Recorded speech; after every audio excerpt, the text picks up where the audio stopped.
Bonjour à tous, sur Réunion 1, nous sommes en direct avec la directrice de cabinet de la préfecture dans le cadre de la crise qu'on vit aujourd'hui sur l'île.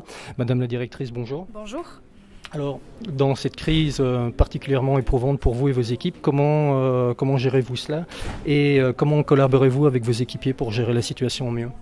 Alors actuellement, la cellule de crise comporte 8 personnes, dont moi. Chacun a un rôle bien particulier, attribué en fonction de ses appétences et surtout compétences. Donc on a un représentant du ministère de l'Intérieur, un relais territorial de la DGSI, un représentant du SDIS de la Réunion, un colonel de gendarmerie. Chacun gère ses missions dans son périmètre et on fait toutes les heures et demie un point de situation tous ensemble pour qu'ils me remontent ces informations afin que je puisse prendre des décisions. Je m'appelle Thierry Fortin, je suis responsable pédagogique du Master Défense, Cybersécurité et Gestion des risques et organisateur, concepteur de cet exercice de gestion de crise qui est un exercice multiforme, interministériel et international qui permet de vérifier l'acquisition de toutes les compétences professionnelles, les savoirs, les savoir-faire et les savoir-être pour nos étudiants de Master 2, puisque c'est un master professionnalisant, afin qu'ils soient en mesure de gérer les crises les plus complexes avec la pression du temps, avec le stress, et de façon à exploiter au mieux les compétences des éléments de leurs équipes dans un environnement extrêmement contraint, un environnement légal, un environnement international très contraint, avec des incidents qui tombent en permanence. Alors l'exercice, c'est une dizaine d'heures, on peut le rallonger, on peut le raccourcir, mais il faut qu'il y ait, de manière pour que ce soit très formateur, il faut qu'il y ait la fatigue et le stress qui soient là.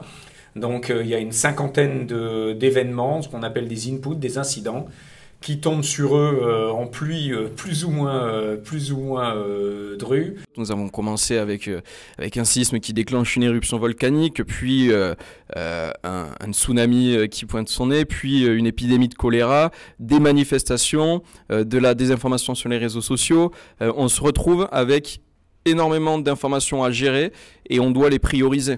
Par exemple, une fake news, c'est pas aussi grave qu'un tsunami. On a imaginé un scénario fictif qui est à l'île de la Réunion, où on mélange tout un tas de paramètres, donc autant de la crise sanitaire que de la crise contestataire, que des catastrophes naturelles qui surviennent. Donc on a du volcan évidemment, des risques de tsunami, puis aussi tempête tropicale.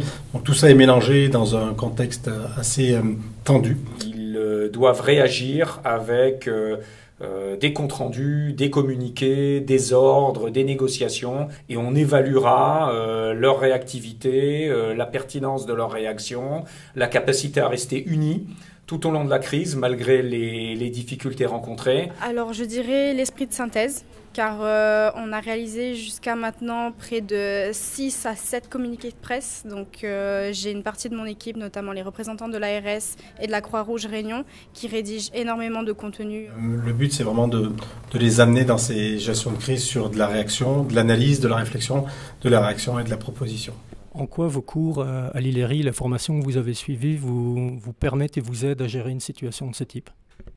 Déjà en termes de management, dans le sens où on apprend à travailler en équipe, à écouter l'un et l'autre. Et le fait d'avoir ces cours de gestion de crise qui nous permet d'analyser tous ces enjeux nous permet en fait d'avoir un regard extérieur et de prendre les bonnes décisions au bon moment. Dans l'ensemble de nos carrières en relations internationales, on va faire face à des événements de ce type qui sont incertains, qui sont nouveaux et qui sont surprenants pour notre organisation classique.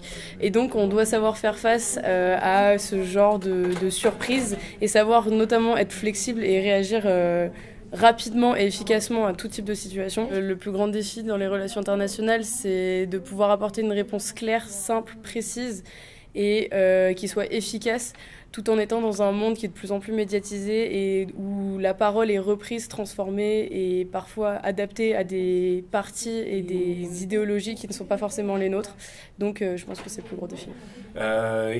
Cet exercice donnera lieu demain à un retour d'expérience sous forme écrite, et avec un rapport complet, un compte-rendu d'activité, et ensuite des soutenances individuelles pour expliquer un peu comment ils ont fait face aux difficultés, comment ils auraient pu mieux faire face à ces difficultés. Ça nous permettra d'avoir un excellent retour, nous aussi, des formations qu'on leur a apportées. Thank you.